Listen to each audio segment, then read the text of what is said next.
The building had been there longer than anyone on shift. Reinforced concrete, poured deep into the ground, designed to survive pressure and isolation more than comfort. Night watch followed the same routine every time.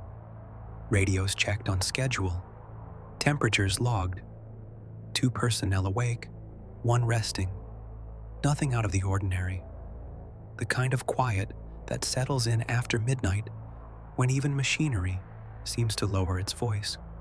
Just after 200, a sound moved through the structure. Not loud, not sharp. 3 slow impacts, evenly spaced, followed by a pause. Then 3 more. It didn't echo the way equipment usually does. It didn't rattle fixtures or trigger alarms. It seemed to pass through the walls themselves, low and deep, like pressure rather than noise.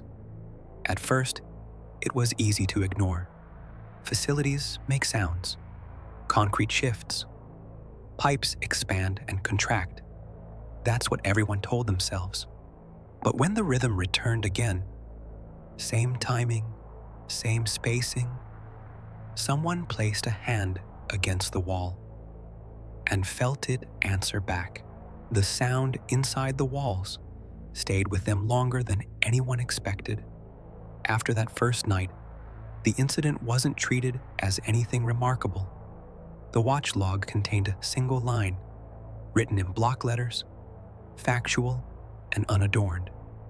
Intermittent vibration, unknown source, no follow-up required. That was standard language. It meant nothing obvious was broken. Nothing demanded escalation. The facility itself encouraged that kind of thinking. It had been built to absorb shock. Blast-resistant corridors, layered concrete walls, thicker than most people were tall. Steel reinforcement laid down during a period when worst-case scenarios were planned for, not questioned. Anyone stationed there learned quickly that the building had its own presence. It groaned when temperatures dropped. It sighed when pressure equalized. Sometimes you heard water where no pipes were marked. None of that was new. The staff sergeant who first logged the sound had been assigned there for just over 6 months. His nights followed a pattern. He knew which relays clicked louder than others, which ventilation ducts carried sound further down the corridor. He could tell who was on watch by how often the radio crackled. When he said something felt off, it wasn't because it frightened him. It was because it didn't fit. On the second night, when the sound returned, he was ready for it. He checked the time as soon as he felt it. 0214. He wrote it down before doing anything else. That detail mattered to him later. He said routines anchor you. When something doesn't align with routine, you notice. This time, the rhythm didn't drift in gradually. It was already there when he became aware of it, like walking into a room where a conversation has been ongoing. 3 impacts. Pause. 3 more. Each one carried through the floor plates and up into the lower wall sections, fading before it reached the ceiling. He stood still, listening. No change in pitch, no acceleration, no deviation. He radioed the other watch member and asked if he could hear anything unusual.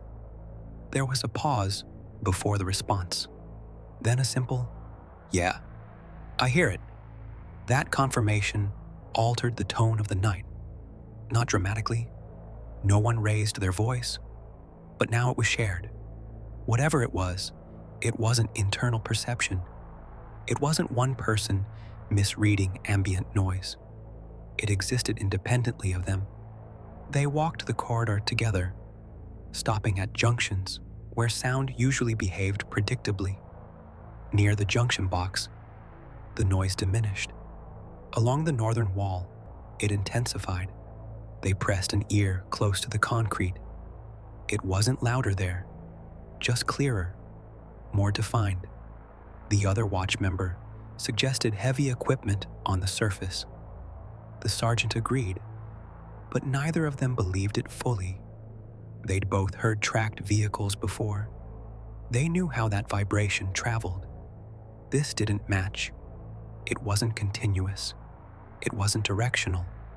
When they contacted facilities, the response was delayed. Night crew coverage was thin.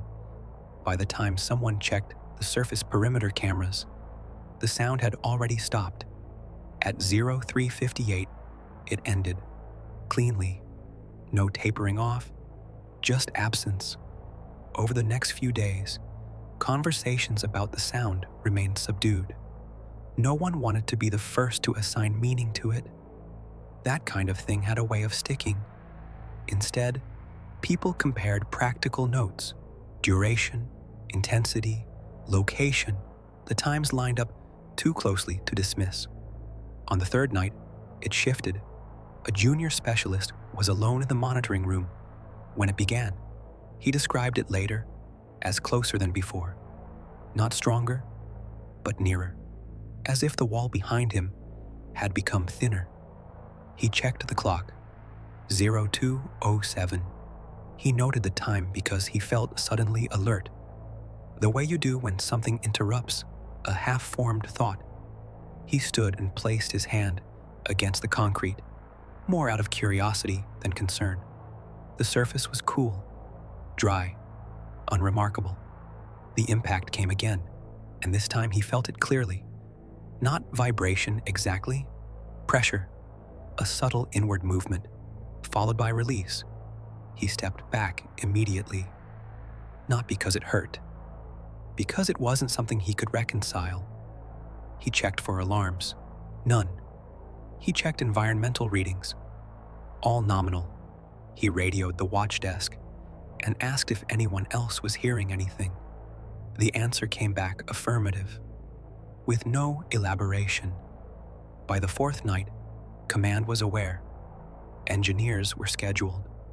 The word sound was avoided in official communications. Instead, they referred to intermittent structural transmission. It was safer language, less open-ended. The engineers arrived with equipment, sensors placed along walls and floors, acoustic monitors calibrated to detect low-frequency vibration. They worked quietly, methodically, professionals doing a job they'd done many times before. They heard it at 0223. One of them laughed reflexively when it started, a short, disbelieving sound, then stopped when he realized it wasn't going away. They watched the monitors as the rhythm continued. The readings fluctuated, but not enough to indicate stress. The source couldn't be isolated. No external input registered. No internal system matched the frequency. When asked later what he thought, the engineer said it reminded him of resonance without an origin point, like standing inside an instrument no one was playing. That phrase never appeared in the report. The sound continued for several more nights. Always the same pattern, always the same window of time, always resistant to explanation. People adapted to it, in a way. They stopped flinching. They stopped commenting unless asked. But no one stopped listening. And beneath that, listening was a quiet, persistent question. Not of danger, not of threat, just of presence. The nights blurred together after that. Not because anything escalated, but because nothing did. That was what unsettled some of them later. Looking back, the sound didn't grow louder. It didn't become erratic. It didn't culminate in an event. It stayed exactly what it was from the beginning. Rhythmic, patient, indifferent. By the fifth night, most personnel had adjusted their expectations. They anticipated it the way you anticipate a scheduled systems check or a distant weather front. Around 0200, people became quieter without realizing it. Conversations trailed off. Radios were monitored more closely, even though no anomalies ever appeared. It wasn't fear driving that behavior. It was attention. One lieutenant, newly assigned to the facility, experienced it for the first time midway through that stretch. He'd been briefed in general terms. Some unexplained noise. Engineers are looking at it. Nothing more. He assumed it would be obvious once he heard it. A loose panel. A pressure valve. Something mundane. He was standing near the main corridor intersection when it started. He felt it before he heard it. A subtle sensation underfoot, like the floor had momentarily lost its rigidity. Then the sound followed. 3 impacts. Pause. 3 more. He waited for it to resolve into something recognizable. It didn't. He later said the most unsettling part was how unresponsive it was to human presence. They spoke louder, quieter. They moved. They stood still. The sound didn't react. It didn't accelerate or retreat. It didn't acknowledge them at all. That quality separated it from most explanations people offered. Heavy machinery reacts to load. Geological movement follows patterns. Even water carries irregularity. This did not. It behaved like a process already underway, continuing whether anyone noticed or not. Around the 7th night, someone brought up an older story. Not formally, not in a briefing. It came up in the break room, in a low voice, half dismissed as coincidence. A retired warrant officer had once mentioned a similar phenomenon at a different site years earlier. Another underground facility, different country, different decade, same description. Rhythmic impacts felt through reinforced walls. No identified source. Eventually stopped. At the time, it had been attributed to stress fractures interacting with temperature changes. The explanation held because nothing contradicted it. But now, hearing the sound firsthand, one of the staff said quietly that it didn't feel like damage. Damage degrades. This didn't. That comparison lingered. The facility's location added another layer. It was built near terrain that had seen repeated military use over generations. Training grounds, storage depots, temporary encampments that became permanent. Before that, settlements displaced and resettled. Before that, nothing officially recorded. Layers of human activity compressed into the same ground. One civilian historian, contacted briefly during the engineering review, noted that the area had been quarried decades earlier.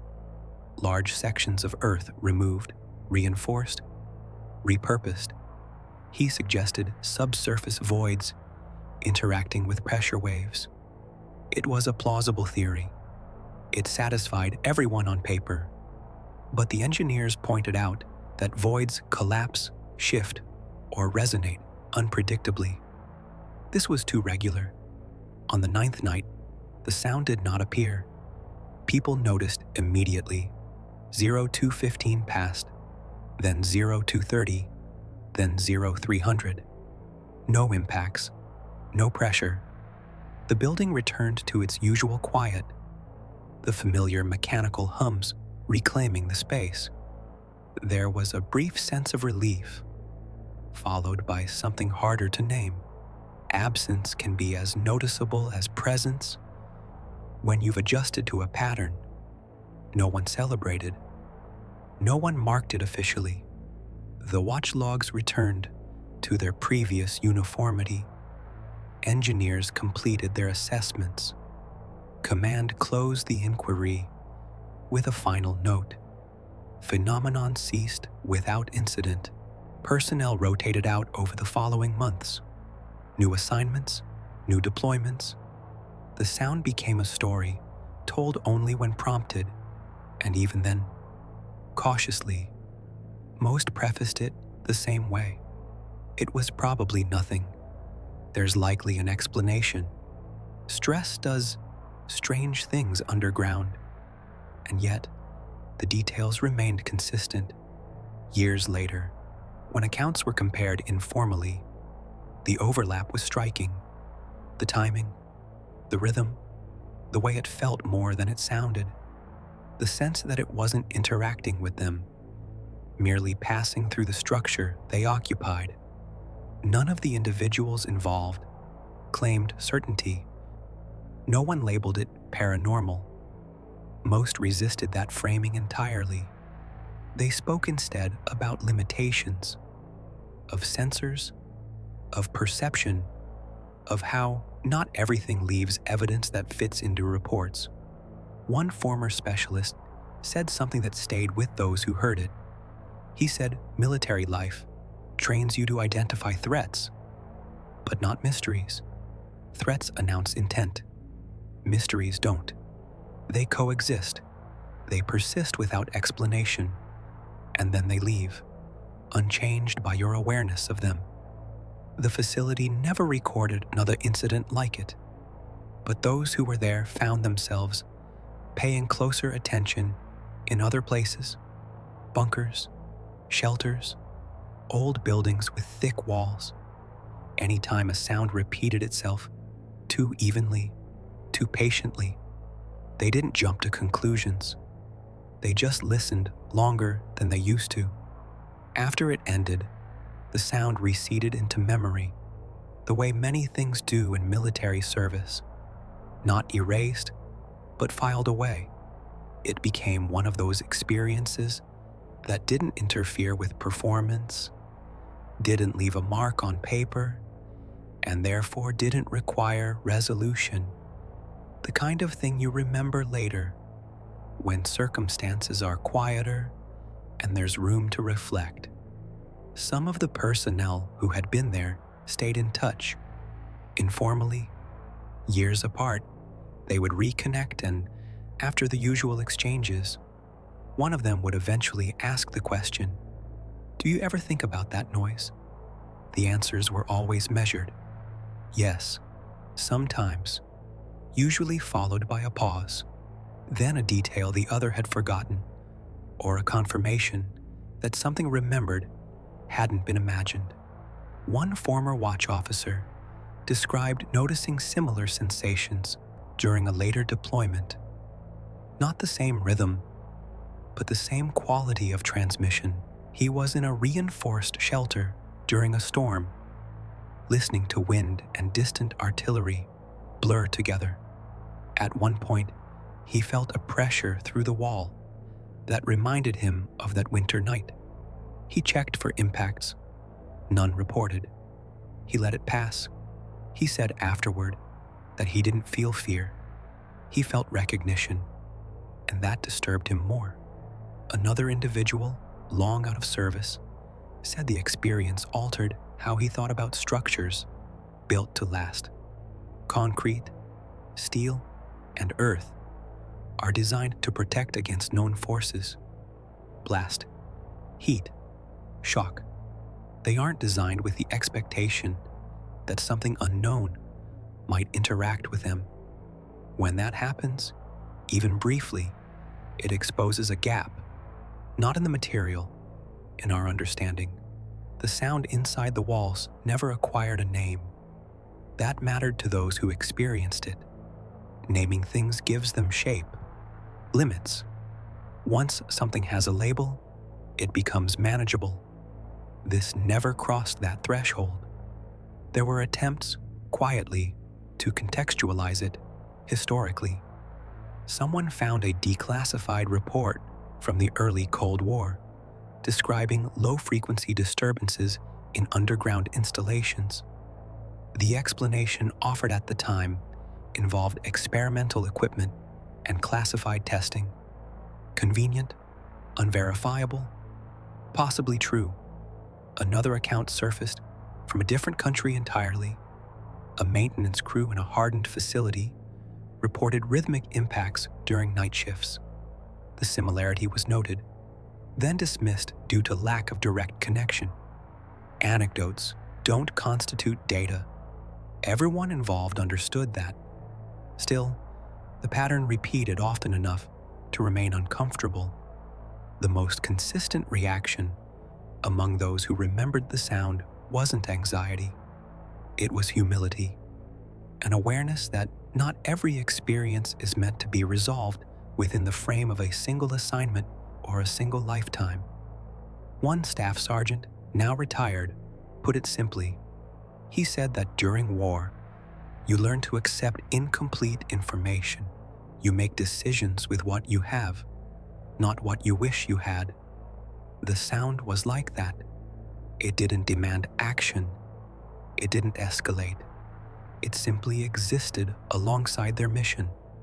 He said the part that stayed with him was the discipline it required not to speculate, to acknowledge uncertainty without filling it in. That restraint, he believed, was part of professionalism. In quiet moments, though, some of them admitted to wondering. They wondered whether the sound was a byproduct of human activity layered over decades. Pressure patterns, traveling through ground altered by excavation and reinforcement. A resonance born not from intention, but accumulation. They wondered if it was something environmental, rare but natural, that simply hadn't been categorized yet. A phenomenon waiting for better instruments.